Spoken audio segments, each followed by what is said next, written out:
అలా చెప్పడం వల్ల ఆయనకే ఆశ్చర్యం కలిగింది. నేను చెప్పిన ఉపన్యాసాల ద్వారాగా వీళ్ళకంత నమ్మకం, సంకల్పం ఏ విధంగా కలిగాయి అని ఆయన కూడా అనుమానం కలిగి, నేను చెప్పడం ద్వారాగా మీకు ఏ లాభం కలిగింది అంటే, ఊరు దాటడానికి మధ్యలో నది ఉన్న విషయం తెలిసిందే కదా, నది దాటాలి అంటే బోల్డ్ అంత ధనం ఖర్చు అవుతోంది,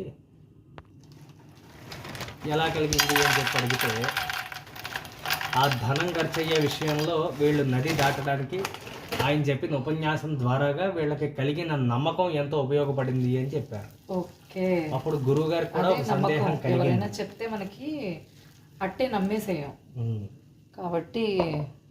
ఓకే, అప్పుడు ఆయన చెప్పిన విషయంలో ఆయనకు కూడా సందేహం కలిగింది. నేను చెప్పిన నమ్మకం గురించి వీళ్ళకి ఇంత నమ్మకంతో వాళ్ళు ఆ పని చేయగలిగారు అంటే, దాన్ని చెప్పిన నేను ఎందుకు చెయ్యలేను అని ఆయనకు ఒక భావం కలిగింది.